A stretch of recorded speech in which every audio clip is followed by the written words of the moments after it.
రాజలింగమూర్తి చనిపోయిన petition maintainable అట. Legal హైర్ను implement చేసి లోయర్ కోర్టుకు రిఫర్ చేయొచ్చు. హైకోర్టులో పబ్లిక్ ప్రాసిక్యూటర్ క్రిమినల్ పిటిషన్కు వర్తించదు. కేసీఆర్ తరపు లాయర్ వాదన క్వాష్ పిటిషన్పై తీర్పు నిన్న రిజర్వ్ చేయడం జరిగింది.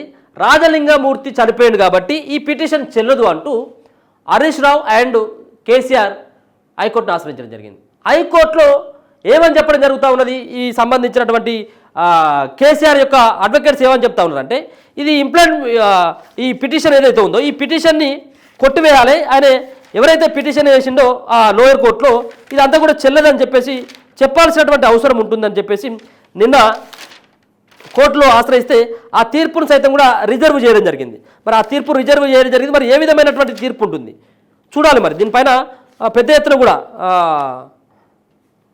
నిన్న వాదించడం జరిగింది.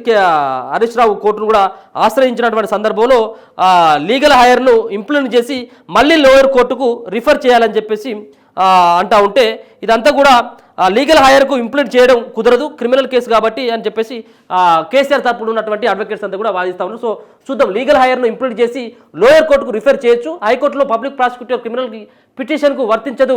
కేసీఆర్ తరపున లాయర్ వాదన క్వాష్ పిటిషన్పై తీర్పు రిజర్వ్ చేస్తే మేడిగడ్డ బ్యారేజ్ డ్యామేజ్తో పాటు కాళేశ్వరం ప్రాజెక్టు అవకతవకలపై విచారణ జరపాలంటూ భూపాలపల్లి జిల్లా కోర్టులో పిటిషన్ వేసిన రాజలింగమూర్తి చనిపోయిన విచారణ కంటిన్యూ కావచ్చని పబ్లిక్ ప్రాసిక్యూటర్ హైకోర్టుకు తెలిపారు. లీగల్ హైర్ను ఇంప్లిమెంట్ చేసి మళ్లీ లోయర్ కోర్టుకు రిఫర్ చేయాలని సూచించారు.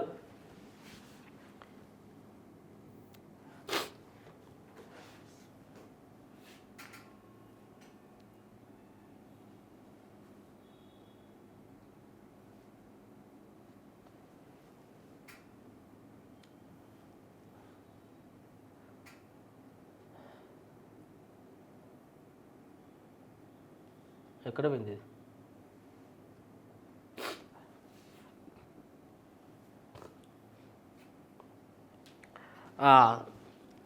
ఇక దానికి సంబంధించి కేసీఆర్ తరపున హాజరైన న్యాయవాది జోక్యం చేసుకుని ఇది క్రిమినల్ కేసులకు వర్తించదని, సామాన్లు జారీ చేసే కేసులకు మాత్రమే వర్తిస్తుందని హైకోర్టుకు వివరించారు. ఇరు తరపున వాదనలను పరిగణలోకి తీసుకున్న హైకోర్టు తీర్పును రిజర్వ్ చేసింది.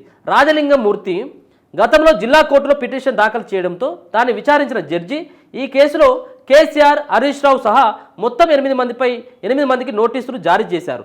నోటీసులు ఇచ్చే అధికారం జిల్లా కోర్టుకు లేదని పేర్కొని వీటిని కొట్టివేయాలని కోరుతూ హైకోర్టులో కేసీఆర్, హరీష్ రావు క్వాష్ పిటిషన్ దాఖలు చేశారు. దీనిపై సోమవారం విచారణ సందర్భంగా కోర్టు వాదనలను విన్నది. విచారణ అవసరం లేదు.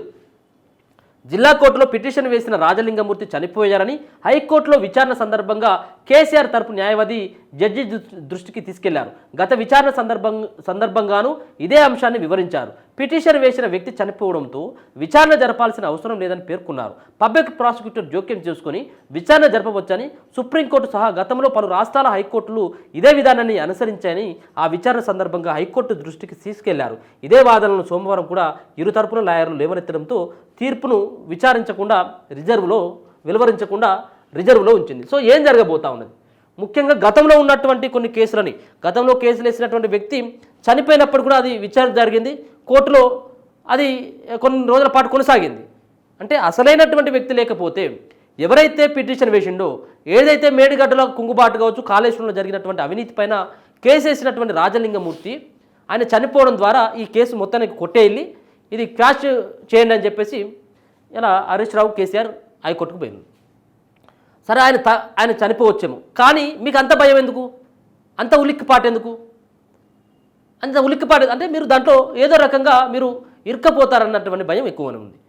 ఇది ఎవరు అడిగినప్పుడు కూడా కాళేశ్వరం, మేడిగడ్డలో జరిగినటువంటి అవినీతిలో కేసీఆర్ కుటుంబం అలాగే ఉన్నటువంటి హరీష్ రావు చాలా కీలకమైనటువంటి పాత్ర, సూత్రధారులు వీళ్ళంతా.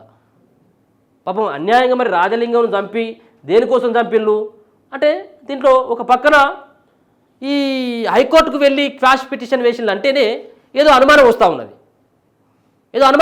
రాజలింగం హత్య వెనుక రాజకీయ కారణాలతో పాటు ఇంకేమైనా ఉన్నాయా కారణాలు? ఎట్లా ఇరుక్కపోదామన్నటువంటి భయం బీఆర్ఎస్ పార్టీ నేతలకు ఉన్నదా?